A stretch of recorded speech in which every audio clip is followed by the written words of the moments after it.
Selamat sore. Sekarang saya dan teman-teman ingin belajar untuk membuat pupuk organik padat dengan Bapak Teguh. Untuk penjelasannya, mari kita tanyakan langsung pada Bapak Teguh. Bagaimana Pak Teguh untuk membuat pupuk organik padat ini? Mohon bantuannya, kami sembari belajar bersama. Ya, terima kasih Mas Topik dan kawan-kawan. Jadi memang di Tegiri 2 ini kebetulan kan baru mau ada demplot kelapa Genjahenrok yang luasannya sekitar 5 hektar, yang tentunya itu memerlukan banyak pupuk organik, khususnya pupuk organik padat. Sebenarnya pupuk organik itu ada dua jenis, padat dan cair, tapi kebetulan ini yang kita perlukan pupuk organik padat.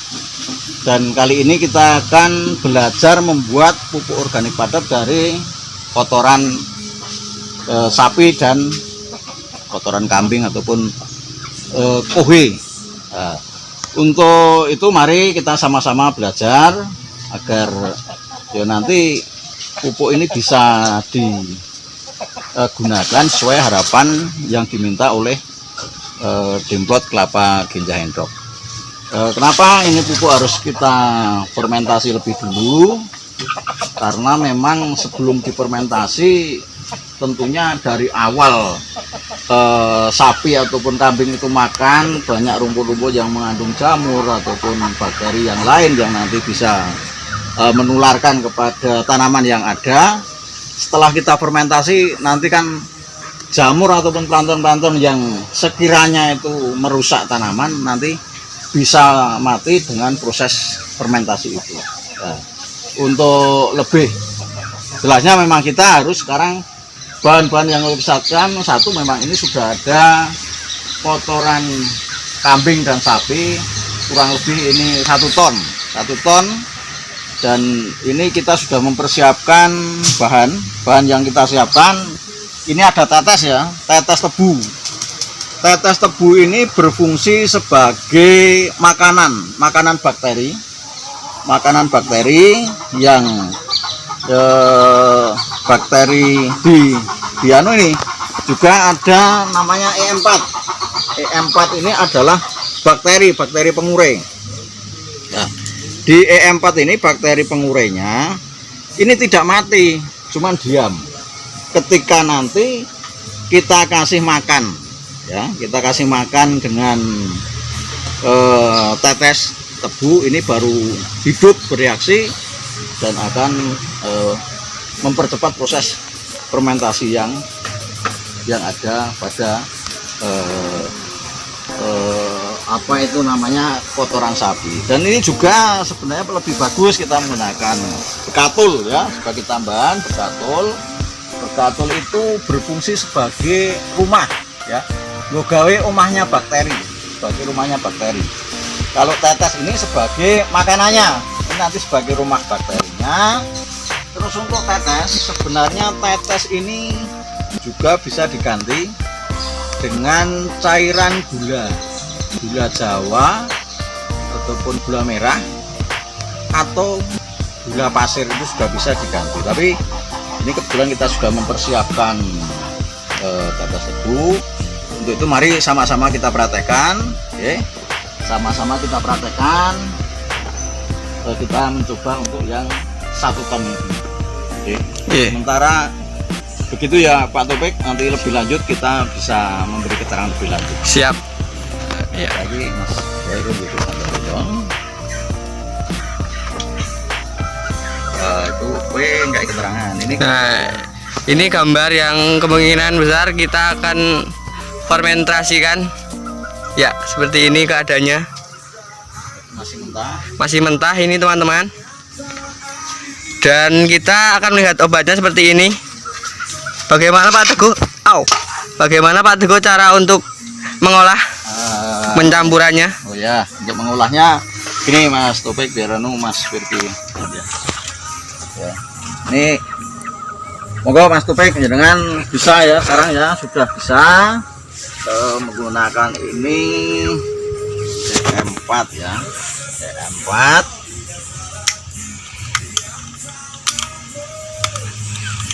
Kita sebenarnya ini digunakan untuk 1 ton, tapi melihat bahan itu memang kurang lebihnya 1 ton. Untuk itu mari ini nanti bisa kita kocok-kocok dulu ya Pak Topik, biar endapannya itu nanti ya mencampur endapannya. Ini 1 ember ini takarannya berapa tetes? 1 ember ini kalau ukurannya itu nanti anu aja Pak, kita sesuaikan aja dengan kebutuhannya, karena ini memang kebetulan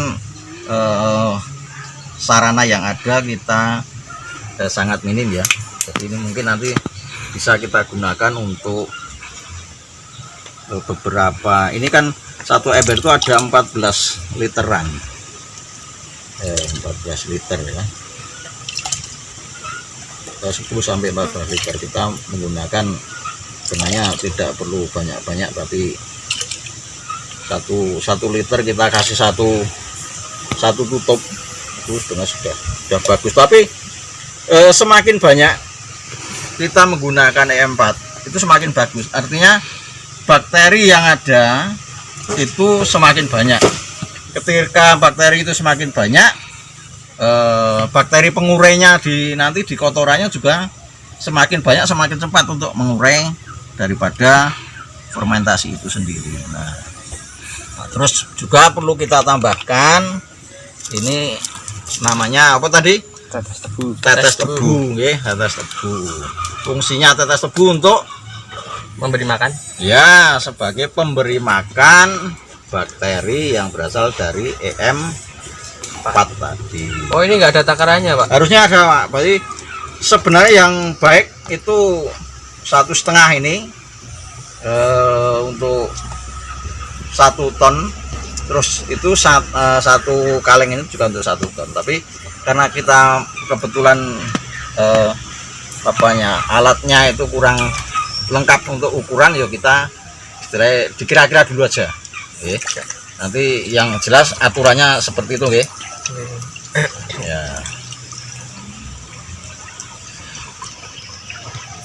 Ini terus diaduk biar rata.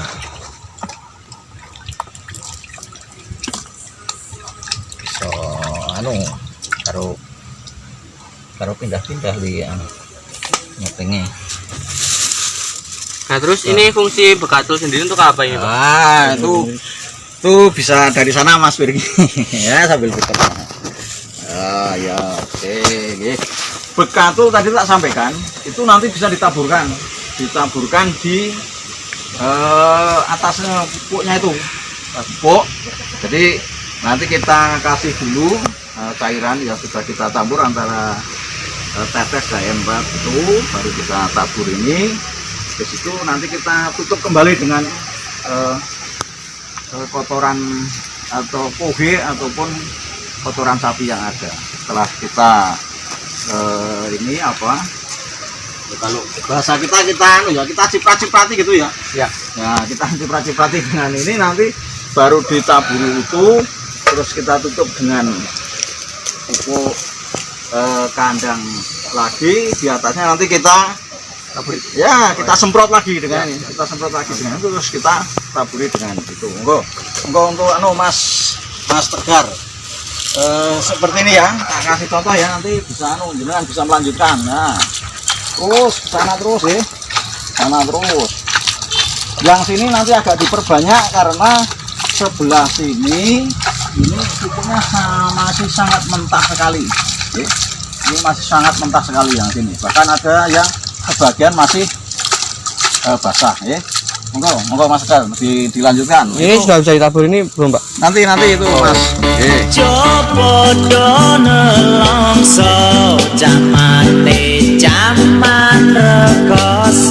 Silakan nanti jenengan aja, yang lain jenengan bisa ngadu-ngadu ini. Boleh, monggo Mas. Nanti ya, yang lain bisa ngadu. Ya, biar tujuannya nanti semua bisa tercampur dengan sempurna, dengan baik. Ukur dengan sempurna dengan baik. Wow. Ini sudah ayo alon-alon ya, alon-alon ya, alon-alon. Satu yang penting hati-hati, sukses gitu ya. Yang sebelah sini sebar. Nah, ini kalau habis kita mengulang lagi ya. Oh, secara Rendra ya. Itu tadi berapa tutup ini Mas? 10.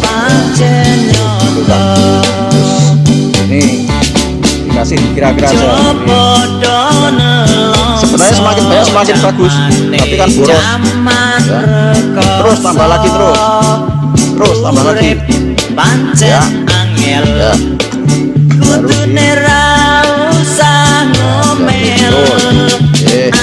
inilah kegiatan anak-anak muda ya, dalam rangka mengisi kejenuhan belajar di rumah. Di samping dia mendapatkan ilmu bagaimana cara membuat pupuk organik padat, dia juga tentunya akan mendapatkan hasil dari kegiatan yang mereka lakukan. Jadi harapan saya anak muda itu jangan mentor gembeleng aja ya. Kehidupan itu makin lama makin berat. Harus bisa menentukan ya, masa depan ini dengan tangan berleha-leha, persaingan semakin berat.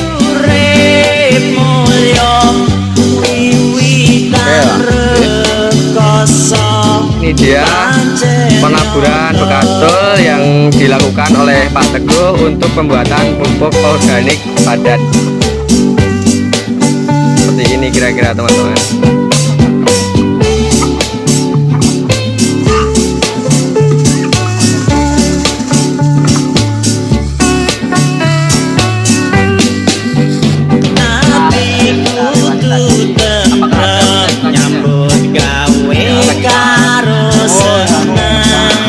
Dan kawan-kawan biar malah sekalian aja nih Mas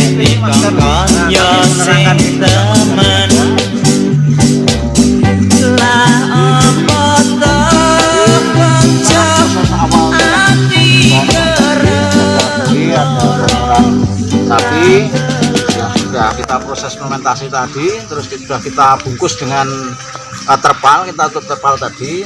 Itu memang setelah itu nanti ada perlakuan setelah 7 hari ataupun 1 minggu, 10 hari itu harus kita bongkar Mas. Nah, kita bongkar, habis kita bongkar kita aduk itu ya, kita aduk melihat kelembapan dan suhu panasnya itu merata tidak. Ketika kelembapan itu kurang merata, seandainya ada yang terlalu kering sekali, nanti kita bisa tambah dengan air biasa. Nah, syukur-syukur kalau ditambah dengan campuran tadi, tetes ataupun E4 itu lebih bagus, tapi boros ya. Jadi bisa kita tambahkan dengan air biasa. Itu nanti setiap 1 minggu sekali selama 3 minggu, artinya 21 hari. Ini baru kelihatan jadi ataupun tidak ya, tadi yang proses tadi ya. Nah terus nanti setiap 7 hari ataupun 1 minggu nanti bisa Mas dengan mencoba itu nanti di sana yang ditutup terpal tadi kita rogoh kita rogoh. Nah kita rogoh itu menggunakan yang Mas, jangan pakai telapak tangan tapi balik telapak ya, pakai punggungnya itu. Hangat tidak kalau hangat itu dimungkinkan prosesnya itu jadi. Kalau ini nanti yang ini untuk makan ya. Nah, yang nanti pakai punggungnya. Kalau hangat kemungkinan itu jadi. Dan dalam jangka 1 minggu seandainya kita masukkan telur di sana, kemungkinan juga bisa masak telur itu. Jadi seperti itu. Jadi ada proses selanjutnya. Jadi kapan tadi nih? Nah itu minim itu 21 hari ataupun 3 minggu. Terus seperti apa yang sudah jadi atau enggak jadi? Kalau sudah jadi ya seperti ini. Jadi tingkat kepekatan hitamnya itu kelihatan sekali, hitam seperti ini ya. Nah, ini udah jadi Pak? Ini ya, ini yang sudah jadi ini ya. Oh ya. Jadi kan beda dengan yang tadi yang sudah jadi. Terus ketika kita tekan remah, nah ini kan kemel-kemel, biasanya kemel-kemel ya. Bisa dibentuk ini, Pak? Nah, kemel-kemel tapi cepat pecah. Ya. Kemel-kemel tapi cepat pecah seperti ini.